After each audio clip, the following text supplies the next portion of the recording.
स्वस्ति सिरी लिखा तानी, स्वस्ति सिरी लिखा तानी, घर के समाचार जी।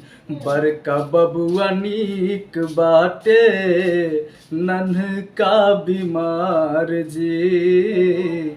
बड़का बबुआ नीक बाटे, नन्हका बीमार जी। घर के हाल देखिए गईनी, पाभर नहीं खेचाऊर। घर के हाल देखिए गईनी, पाभर नहीं खेचाऊर। दोनों टाइम भाते मांगे, बड़का लइका राऊर। दोनों टाइम भाते मांगे, बड़का लइका राऊर। ऐचा पैचा खोज के सैया, ऐचा पैचा खोज के सैया, गइल बानिहार जी।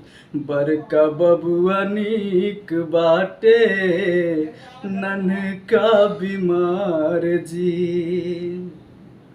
2-400 भेज दी घर मानिया डार। 2-400 भेज दी घर मानिया डार। जारा भी तेज परे, फट गइल बचादर। जारा भी तेज परे, फट गइल बचादर।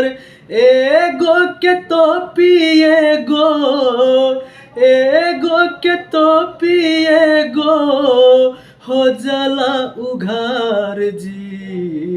बड़का बबुआ नीक बाटे, नन्हका बीमार जी।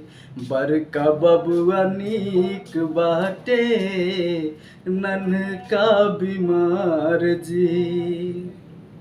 नमस्कार दोस्तों, मैं रामबली पंडित, आप सबका स्वागत है दोस्तों मेरे न्यू ब्लॉग्स चैनल पे।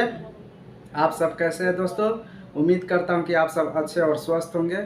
दोस्तों ये गाना एक पारिवारिक गाना है, जो एक छोटा सा घर परिवार होते हैं, गरीब परिवार, जिनके पति घर पे नहीं रहते हैं और परदेश किसी कारणवश चले जाते हैं, आर्थिक अवस्था के कारण।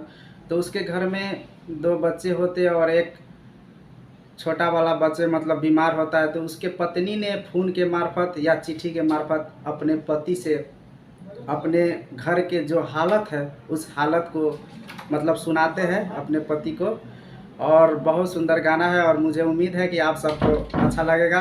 तो दोस्तों अगर अच्छा लगा होगा तो मेरा चैनल को सब्सक्राइब कर दीजिएगा, संध्या सीरीज ब्लॉग चैनल को, और सृष्टि ब्लॉग चैनल को, और संध्या सीरीज ब्लॉग चैनल को भी सब्सक्राइब कर दीजिएगा दोस्तों। जब तक के लिए दोस्तों बाय।